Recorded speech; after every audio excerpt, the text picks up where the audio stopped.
The night Sophie Hale stood in my kitchen and whispered, "No one wants me." She was barefoot, exhausted, and holding herself together with the kind of control that usually breaks all at once.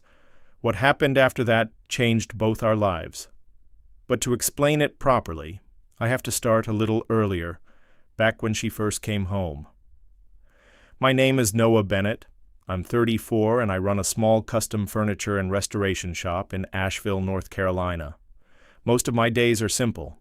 Sawdust, measurements, coffee that gets cold too fast, clients who say they want rustic and then panic when wood looks like wood.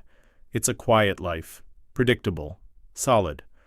Which is probably why Sophie's return hit me as hard as it did. I'd known her since we were 13. Same street, same school, same bad summer jobs. She was my little sister Rachel's best friend first. Then mine by default, then mine by choice. Sophie had always been the loudest laugh in the room, the girl who talked with her whole face, who stole fries off your plate and then told you your taste in music was embarrassing. At 26, she moved to Charlotte, got into marketing, got engaged to a man named Carter who wore expensive watches and the expression of someone permanently impressed with himself. At 33, she came back home alone. I found that out on a Thursday morning because Rachel called me before 8 does and said, "Don't say anything stupid when you see her." That's a weirdly specific warning. She's staying at her mom's place for a while. Okay. Noah. Rachel's voice changed a little. She had surgery and Carter's gone. That got my attention. What kind of surgery? Rachel hesitated. Breast cancer. They caught it early, but it was rough. She doesn't want everyone knowing details, so keep your mouth shut and just be normal. Be normal. People say that like it's simple. It isn't. When the girl you used to know by the sound of her laugh comes back carrying something heavy enough to bend the air around her. I saw Sophie that afternoon outside her mother's house standing beside an open SUV with 2 cardboard boxes in her arms. Her hair, once dark and halfway down her back, was now a soft, short crop just past her ears. Beautiful still, just different. She looked thinner, too, sharper around the shoulders, and there was a caution in her face I had never seen before. She spotted me walking up the driveway and gave me a smile so practiced it hurt. "Hey, Bennett." There she was, still calling me by my last name, like we were 17. I took the boxes from her before she could protest. "Hey, yourself. They warned me you live next door to adulthood now. I don't. I rent a room from it." That got a real smile. Small, but real. "Good, I take it." Inside the house, everything smelled faintly like cardboard and lemon cleaner. She had clearly only unpacked the basics. A lamp in the corner, a half-empty mug on the counter, pill bottles near the sink lined up with the kind of precision that says a person is trying very hard not to fall behind. I set the boxes down and asked, "Need help with the rest?" "I can manage." Not what I asked. Her eyes flicked to mine, measuring.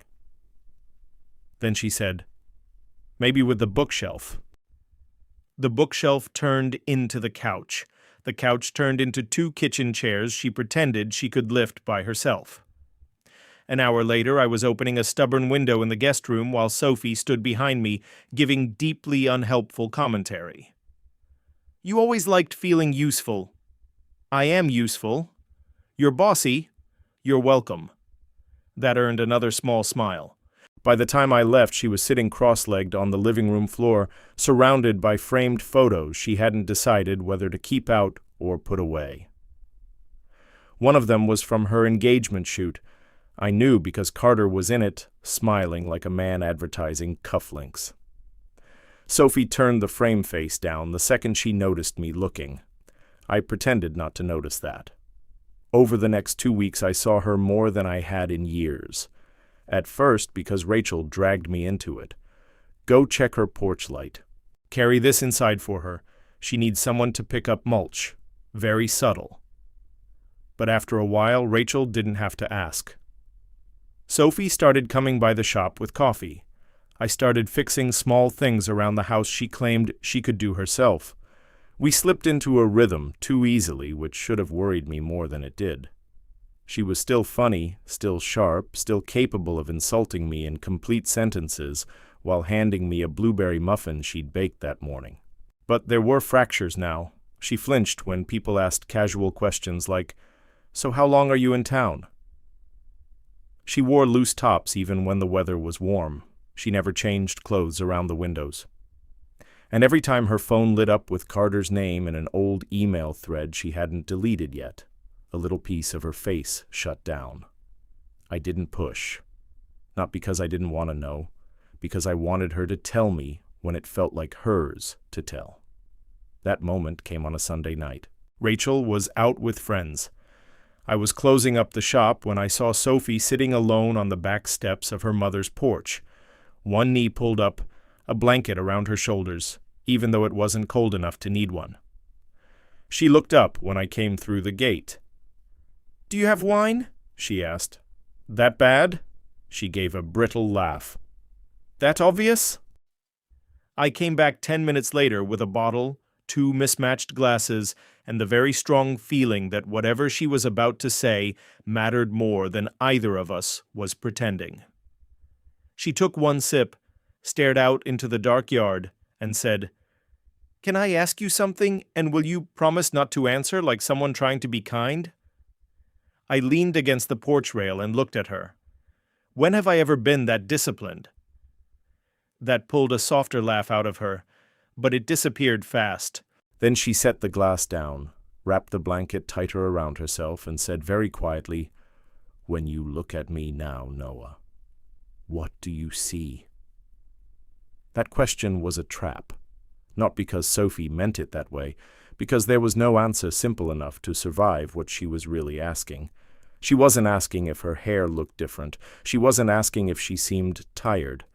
She was asking whether whatever had happened to her had become the first thing anyone noticed now. So I didn't answer fast. That mattered.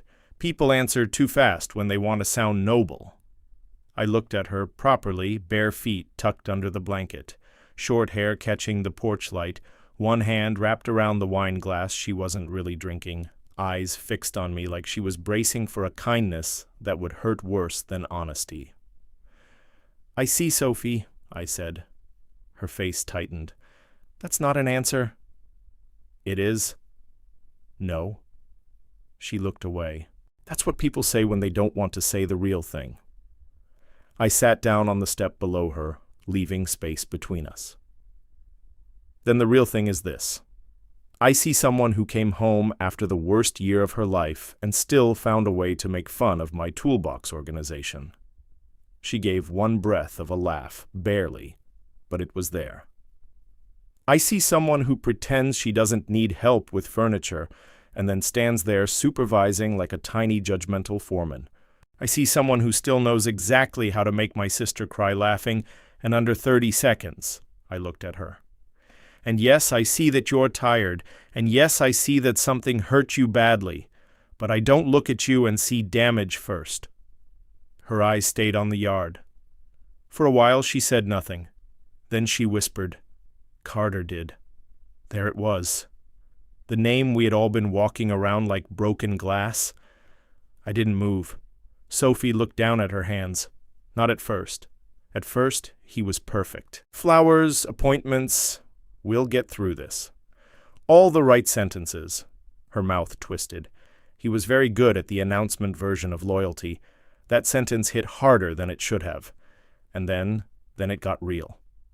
She kept her voice even, which somehow made it worse. Recovery wasn't pretty. I wasn't fun. I wasn't easy. I didn't look the way he wanted me to look. I didn't have the energy to make him feel heroic for staying. My jaw tightened before I could stop it. Sophie noticed. "Don't do that." "Do what?" "Look like you want to hit him with lumber.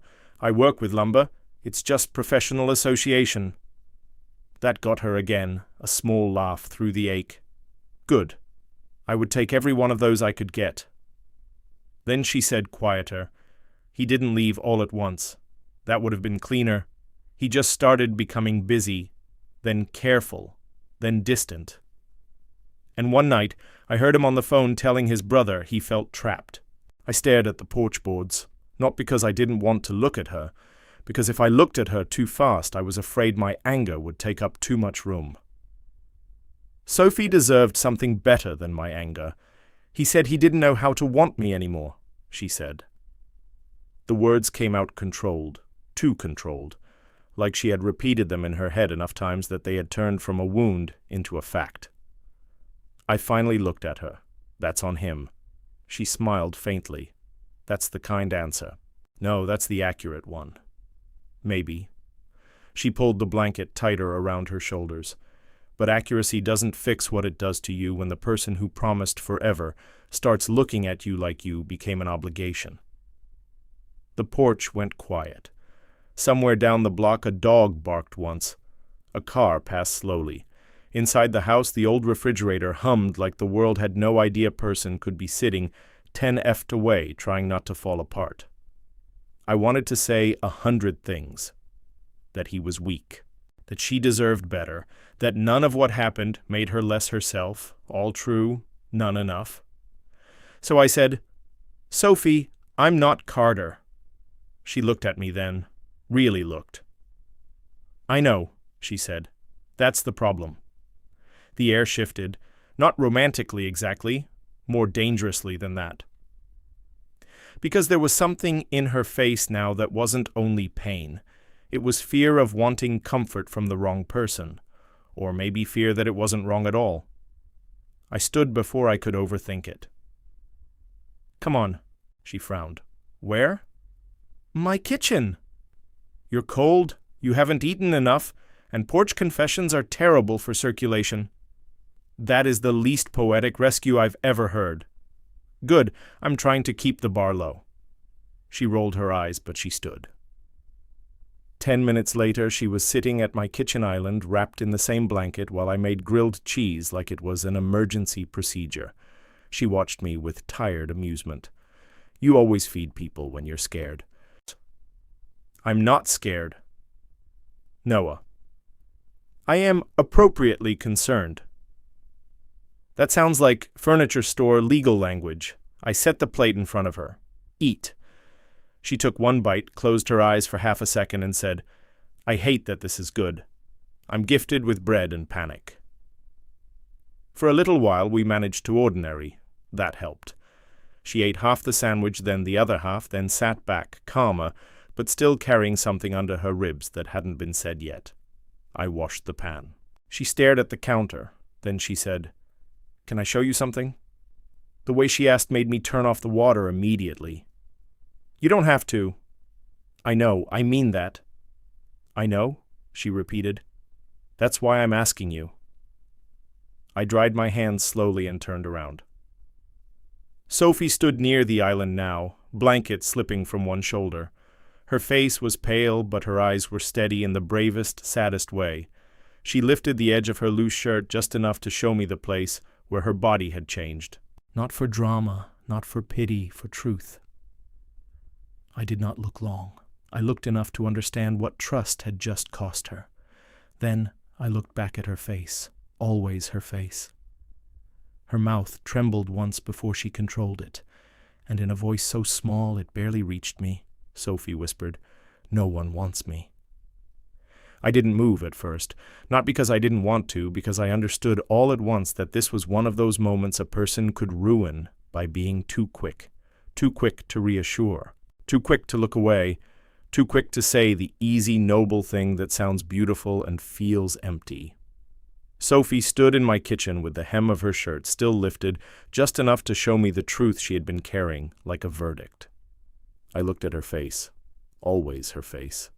Her eyes were wet now, but she was forcing herself not to cry, like even breaking had to be done politely. "No one wants me," she whispered again, smaller this time, like saying it once had hurt, and saying it twice might make it permanent. I stepped closer, slowly. Not enough to crowd her, not enough to make her feel trapped, just enough that she knew I wasn't leaving the room.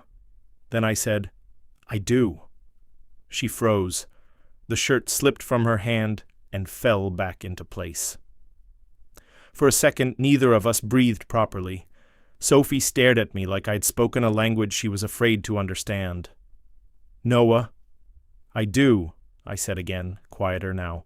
"And I need you to hear me correctly. Not because I feel sorry for you, not because I'm trying to rescue you from one terrible sentence Carter left behind."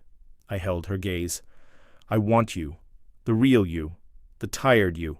The furious you. The woman who supervises my grilled cheese like a city inspector. The woman who came back different and somehow still walks into a room like she belongs there." Her face crumpled a little at the edges. Not fully. Just enough that I knew the words had gotten past the armor. "You don't have to say that," she whispered. "I know." "No, I mean it. You don't have to make this better." "I'm not making it better." I took one more step, still leaving space. "I'm telling you the truth." She shook her head once, almost angry now, but not at me. At hope. At the danger of wanting to believe anything kind after someone had trained her to distrust it. "You haven't seen all of it," she said. "I don't need an inventory to know who I'm talking to." That stopped her. Hard. I softened my voice. "Sophie, your body went through something brutal. That doesn't make it a warning label. It doesn't make you less wanted. It doesn't make you less a woman. And it sure as hell doesn't give Carter the right to become the voice you measure yourself by." She looked away then. A tear finally slipped and she wiped it fast, almost irritated with it. "I hate that I still hear him," she said.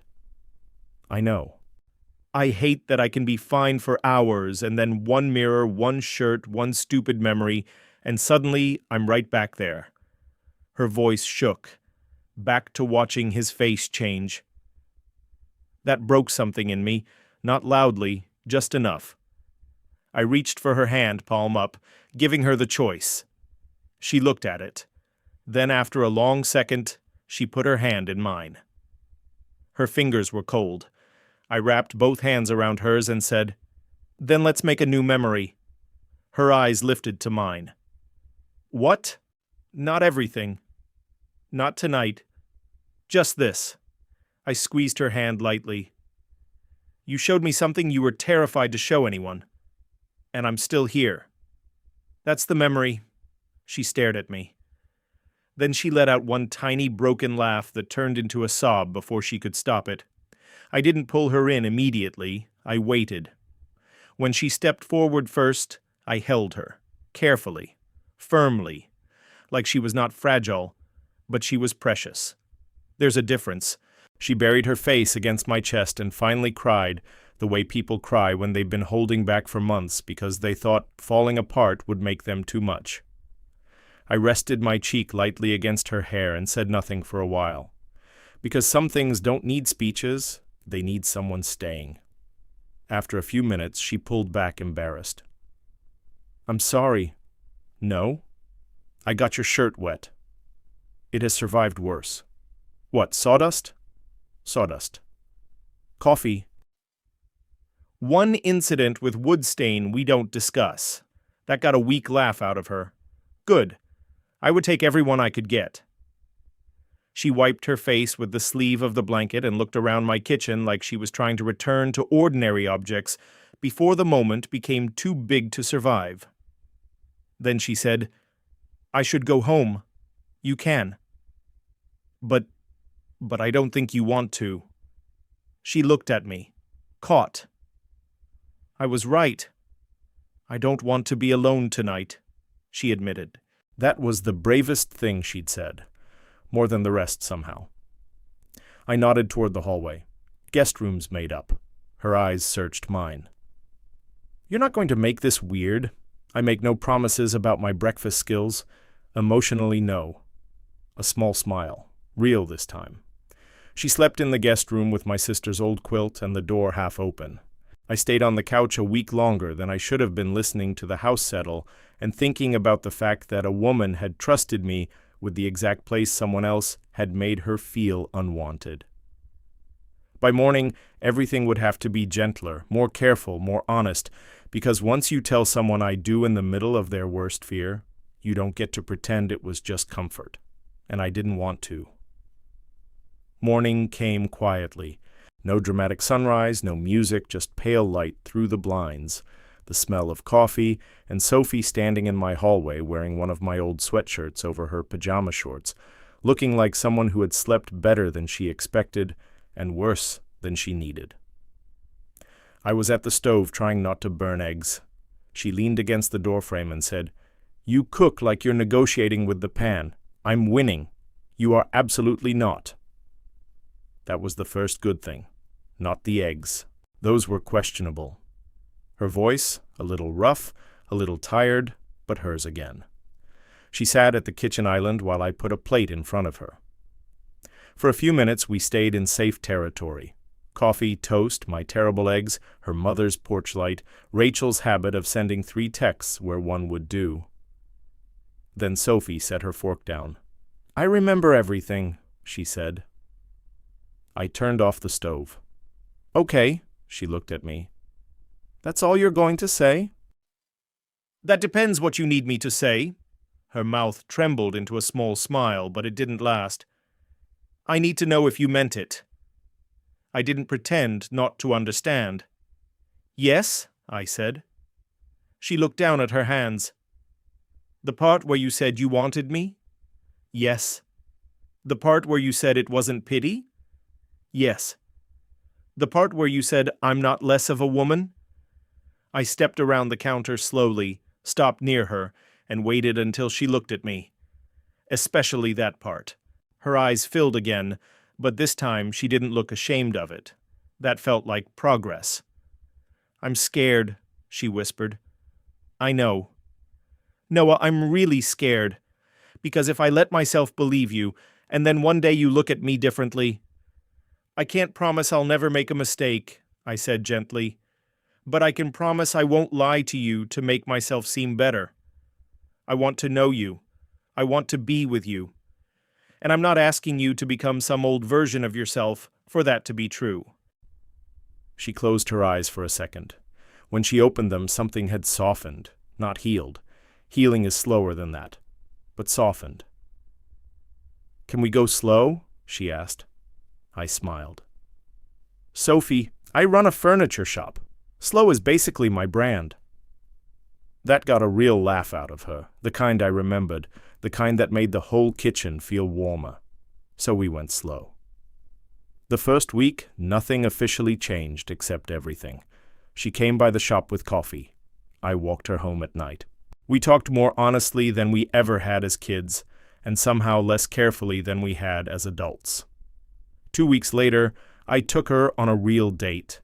Not because we needed ceremony, but because she deserved to be wanted in daylight. I picked her up at 7, brought flowers because Rachel threatened me if I didn't, and took her to a small Italian place where nobody knew our history, and nobody looked at her like she had survived something. They just saw Sophie, which was the point. After dinner, we walked by the river. She was quiet for a while, then slipped her hand into mine like she was making a decision out loud. "I kept waiting to feel broken tonight," she said. "And?" She looked up at me. "Mostly I just felt nervous because I liked you too much." That sentence undid me more than any perfect confession could have. I stopped walking. She stopped too.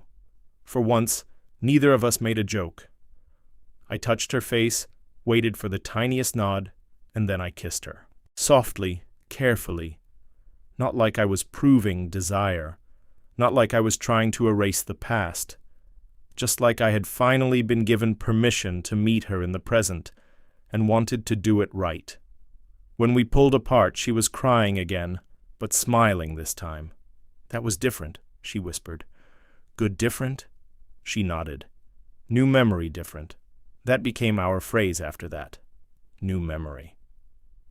The first time she wore a fitted dress again, not because she had to, but because she wanted to. The first time she let me photograph her laughing in the shop doorway. The first morning she woke up at my place, stole my sweatshirt and said, "I'm keeping this, emotionally and legally." 6 months later, Carter tried to call. She looked at the phone, watched it ring once, and handed it to me. Not because she needed me to answer, but because she didn't need to anymore. Then she declined the call herself. Afterward, she said, "I think I just chose my own voice over his." I kissed her forehead and said, "About time." A year later, we moved into a small house with a crooked porch and a kitchen she claimed had deeply repairable energy. I built her a reading bench under the front window. She painted the room yellow, even though I warned her it was a bold decision. She said bold decisions had been working out for her lately. 2 years later, I proposed in that same kitchen. No crowd, no stage surprise, just Sophie barefoot making pancakes badly, and me realizing I didn't want a single ordinary morning without her in it.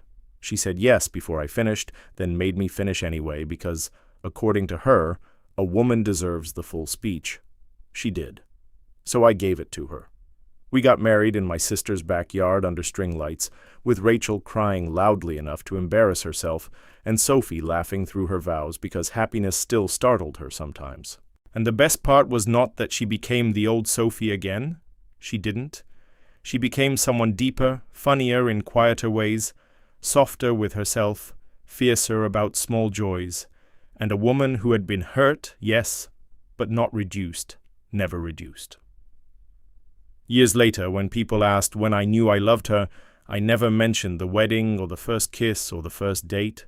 I thought about my kitchen, about her standing there terrified of being unwanted, about the moment I stepped closer and told the truth. Because that was where our life really began. What would you have done if someone you cared about stood in your kitchen, showed you the part of herself she was most afraid to be rejected for, and whispered, "No one wants me"? And have you ever had to learn that you were still worthy of love after someone made you doubt it? Tell me your story in the comments. If you like this one, leave a like, subscribe, and I'll see you in the next video.